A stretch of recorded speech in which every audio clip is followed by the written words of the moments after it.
Hi hello నమస్తే welcome to social post TV. నేను మీ anchor పప్పు. ఈరోజు మనతోని స్పెషల్ గెస్ట్ ఉన్నారండి. ఆ గెస్ట్ ఎవరో కాదు, సీనియర్ జర్నలిస్ట్ డివిఎస్ గారు మనతోని ఉన్నారు. ఏపీ రాజకీయాల గురించి సార్తోని మాట్లాడి తెలుసుకోవడానికి ప్రయత్నిద్దాం. నమస్తే సార్. నమస్తే. ఎలా ఉన్నారు సార్? Fine fine. చూస్తే కనుక ఏపీ మొత్తం హాట్గా అసలు ఊహించని డైలీ ఒక కొత్త అప్డేట్స్ వస్తున్నాయి మనకి ఏపీలో చూస్తే కనుక.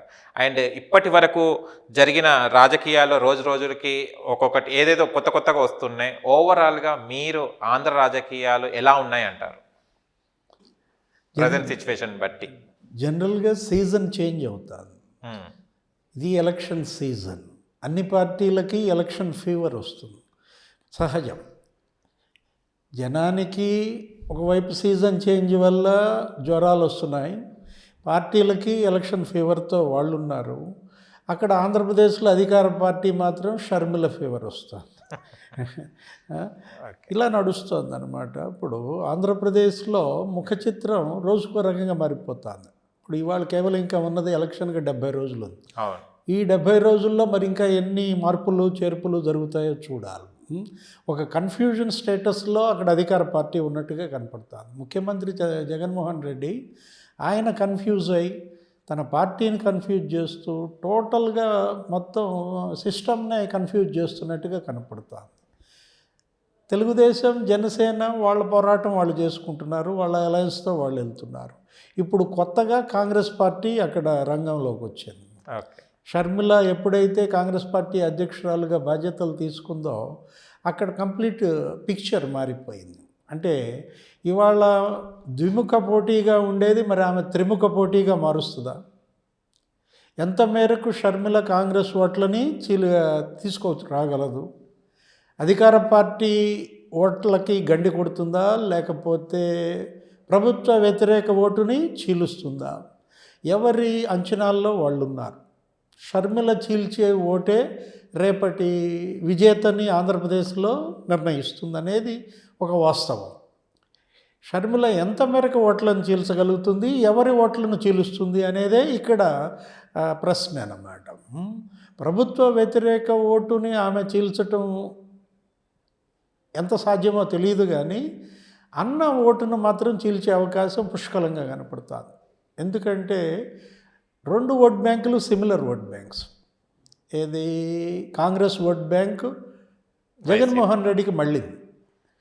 ఆంధ్రప్రదేశ్ 70 ఏళ్ల చరిత్రలో కాంగ్రెస్కి సాలిడ్ ఓట్ బ్యాంక్ ఉంటుంది. అక్కడ ఇందిరాగాంధీ నుంచి వస్తున్న దీంట్లో వాళ్ళు ఏంటంటే Rajasekhar Reddy vote bank, Congress vote bank 40% ఓట్లు ఉంటాయి. 40% ఓటు తెలుగుదేశంకి ఉంటుంది. ఇక బ్యాలెన్స్ 20% అటు ఇటు మొగ్గుతూ ఉంటాయి. వాళ్ళు నిర్ణయిస్తారు ఎవరు విజేతలు అనేది. మొన్న కూడా మీరు చూశారు, లాస్ట్ టైం ఎలక్షన్ థండరింగ్ మెజార్టీతో జగన్మోహన్ రెడ్డి గెలిచాడు. ఒక వేవ్ వచ్చింది 151 సీట్లతో. అంత వేవ్లో కూడా తెలుగుదేశం 40% ఓట్ బ్యాంక్ కాపాడుకుంది. అంటే అది సాలిడ్ అనమాట. అటు కాంగ్రెస్కైనా 40%, ఇటు తెలుగుదేశంకైనా 40%గా పంచుకున్న ఓట్ బ్యాంక్ ఆంధ్రప్రదేశ్లో ఉంటే కాంగ్రెస్ ఓట్ బ్యాంక్ 40%లో 37% జగన్మోహన్ రెడ్డి లాక్కున్నాడు.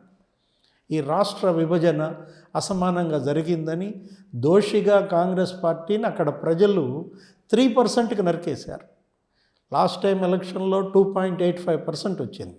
ఎప్పుడు 2014లో. 2019కి వచ్చేసరికి కాంగ్రెస్ ఓట్ బ్యాంక్ 2%కే మరీ పడిపోయింది. ఇప్పుడు షర్మిల దాని బాధ్యతలు తీసుకున్నప్పుడు అన్న ఎత్తుకుపోయినటువంటి ఓట్ బ్యాంక్లో ఆమె ఎంత మళ్ళీ రిటైన్ చేయగలదు అనేది ఒక సమస్య, ఒక ప్రశ్న. ఇప్పుడు ఆమెకి ఇచ్చిన టార్గెట్ కూడా మనకేమని మన మీడియా కథనాలను బట్టి తెలుస్తోంది. వాళ్ళ టార్గెట్ రేపటి ఎలక్షన్ కాదు, 2029 కాంగ్రెస్ టార్గెట్గా పెట్టుకుంది. జగన్మోహన్ రెడ్డి నుంచి వాళ్ళ ఓట్ బ్యాంకుని క్రమదశల్లో తెచ్చుకునే ఒక దీంట్లో కసరత్తులో ఉన్నట్టుగా మనకు తెలుస్తుంది. రేపటి ఎలక్షన్లో 15% ఓట్ బ్యాంకు షర్మిల టార్గెట్గా పెట్టుకున్నట్టుగా అంటున్నారు. అది ఎంత మేరకు ఆమె సక్సెస్ అవుతుందనేది చూస్తే ఇప్పుడు ఆమె ఆంధ్రాలో అడుగుపెట్టి 15 రోజులు కాలేదు, ఇప్పటికే వైబ్రేషన్స్ పుట్టిస్తోంది. రోజుకో రీతిలో ఆమె అందరినీ దుమ్మెత్తిపోస్తోంది. ఒక జగన్మోహన్ రెడ్డి పరిపాలన ఒక అన్ననే ఆమె టార్గెట్ చేయటం లేదు.